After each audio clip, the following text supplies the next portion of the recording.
मित्रांनो, आज आहे आपला 48वा दिवस आणि या चॅलेंजमध्ये आपला आज सोमवारी जसं की होता लेग डे.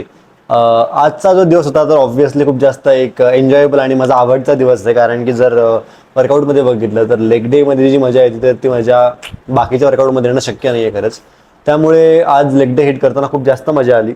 आज वर्कआउटमध्ये व्हेरिएशन्स बरेच ॲड केले, कारण की जे आपण रेग्युलर वर्कआउट जे करतोय त्यापेक्षा काहीतरी वेगळं करण्याचा सध्या प्रयत्न चालू आहे. सो वर्कआउटची सुरुवात जी होती तर ती आपण स्कॉट्सपासून सुरू जर केली, पण आजचे स्कॉट्स रेग्युलर स्कॉट्स नव्हते. तर जनरली जो आपण टी बारसाठी बार यूज करतो तर त्या बारवरती बॅलन्सिंग आणि पोश्चर मेंटेनिंग आणि जो लोड आहे तर त्याला कंट्रोल करून ड्रेप सेट करणं, तर ते खूप एक चॅलेंजिंग अशी मुवमेंट होती.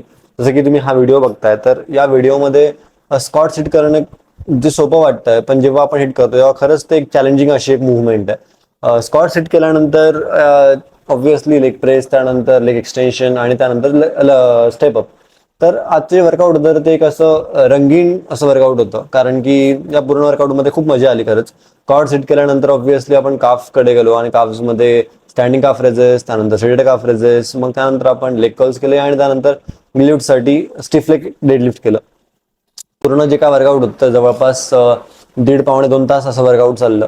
वर्कआउटचे जो टायमिंग आहे तो थोडाफार सध्या इन्क्रीज होतोय ऑब्व्हियसली, पण त्यातनं जे आउटपुट्स आपल्याला हवे आहेत ते ऑब्व्हियसली त्याच्यामधनं आपल्याला मिळत आहेत. आणि आजपासून एक नवीन वर्कआउटला किंवा एका नवीन शेड्यूलला पण आपण एक सुरुवात केली आहे.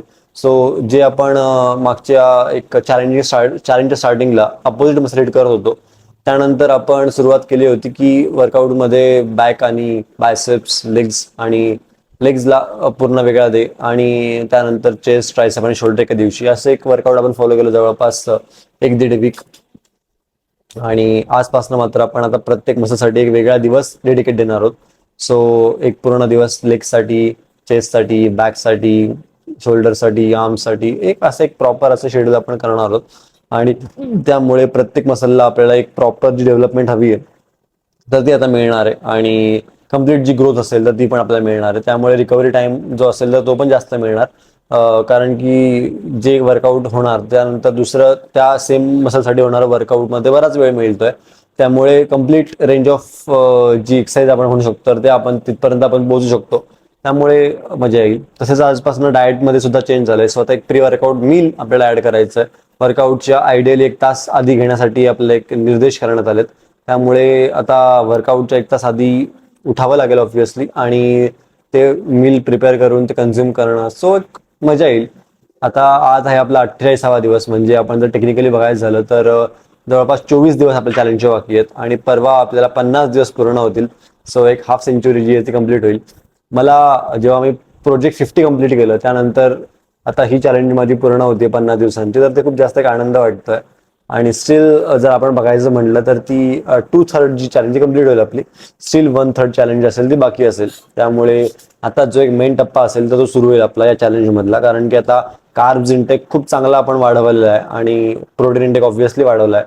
सो प्री वर्कआउट मीलमध्ये सुद्धा ज्या गोष्टी आपण ऍड केल्या आहेत जसं की ओट्स असतील, प्रोटीन असतील आणि बदाम वगैरे असतील, तर या गोष्टी आपल्याला वर्कआउटमध्ये पण खूप जास्त फायदेशीर राहतील. कारण की जी आपल्याला शॉर्ट टर्म एनर्जी जी हवी आहे तर ती आपल्याला याच्याकडनं मिळणार केळीमध्ये वगैरे, आणि लॉंग टर्मसाठी जी एनर्जी ओट्समधनं वगैरे मिळणार. आणि प्री वर्कआउटमध्ये या गोष्टी कन्झ्युम केल्या आणि मध्ये 1 तास आपण ब्रेक देतोय, या गोष्टीमुळे ऑब्व्हियसली खूप चांगलं त्या डायजेस्ट पण होणार आणि वर्कआउटसाठी जी एनर्जी हवी आहे तर ती फुलफिल असणार बॉडीमध्ये. सोबत जर आपण क्रिएटिन आणि L-आर्जिनाइन पण घेतोय तर त्याच्या गोष्टींमुळे सगळ्या गोष्टी आता एकत्र वर्क करणार आणि त्यामुळे वर्कआउट पण एनहान्स होणार, मसल रिकव्हरी सुद्धा होणार आणि सगळ्या गोष्टींचा खूप चांगला एक आउटपुट आपल्याला बघायला मिळेल लवकरच. त्या गोष्टीसाठी खूप जास्त एक्सायटेड आहे. आज छान गेला दिवस, वर्कआउट पण छान झालं, डाएट कम्प्लिटली फॉलो करण्यात आला, रेस्ट रिकव्हरी पण चांगली होईल ऑब्व्हियसली. उद्या असेल आपला चेस्ट डे, उद्या भेटूयात. आजसाठी एवढंच. तोपर्यंत आराम करा, मी पण आराम करतो. थँक्यू, धन्यवाद.